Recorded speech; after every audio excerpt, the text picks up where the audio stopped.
Soleimani actually helped plan the Benghazi attack, where 4 Americans were killed, and our last president never bothered to respond, while he and his gang of apologists said the massacre of Americans was due to a video. Here, this President Trump took swift and precise action. His response where an American was killed was immediate. Yes, indeed. The days of appeasement are over. Gone are the days when the U.S. feats Iran, brings her to the table to give her $150 billion and an additional $400 million on pallets flown in unmarked planes, as the United States lets out the Gitmo detainees to return to the battlefield. We now have a president who negotiates from strength, not from weakness, a man who has exhibited tremendous restraint while constantly being provoked by Iran. His red line was the killing of an American, and true to his word, it was only then that he responded.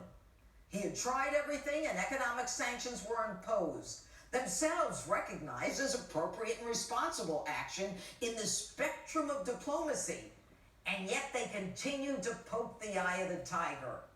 The president even tweeted, "Iran will pay a very big price for any damage or loss of life." Quote, "This is not a warning, it's a threat."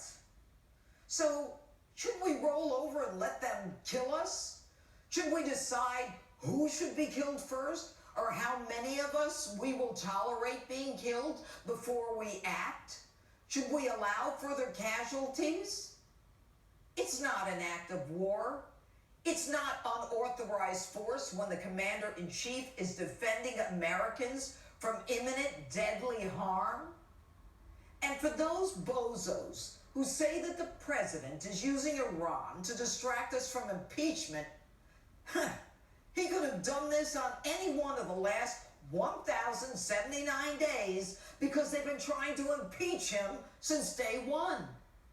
And Chuck Schumer says this: "This action may well have brought our nation closer to another endless war.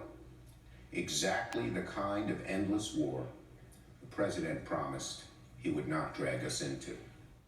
So, for Chuck and all you snowflakes who say this means war, I got news for you. We have already been in a shadow war with Iran for decades. They haven't confronted us with conventional military action because they're weak, and we have superpower capabilities thanks to President Donald J. Trump. They've prosecuted their war against us by the use primarily of non-state proxies like Hezbollah in Lebanon, the Houthis in Yemen, Hamas and Islamic Jihad, as well as the Shia militants in Iraq, Syria, and Lebanon.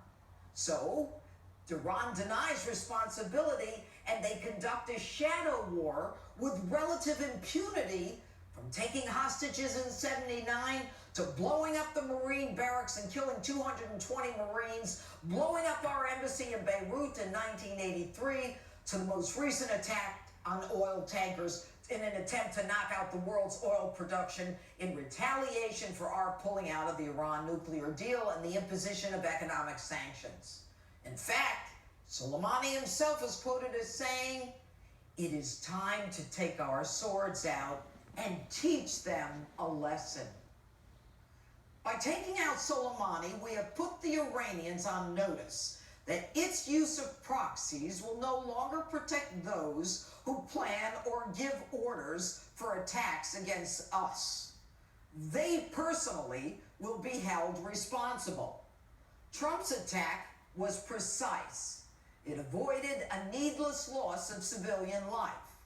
It did not entail boots on the ground. So does this mean inevitable war? No one can predict where this will lead. The Iranians have multiple military and economic interests in America, which they can target. However, they now know their use of proxies will not insulate them personally from retaliation and preemptive action.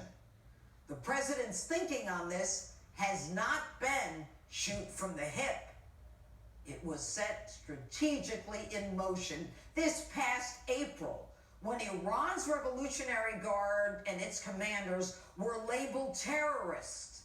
That was the game changer, my friends. It served notice to Iran's leaders, particularly those in the Iran Revolutionary Guard, that they themselves, not their subordinates, will pay the price. And if they go to bed planning an attack on America, they may wake up on the receiving end of an American plan to preempt them. Thank God for President Donald Trump.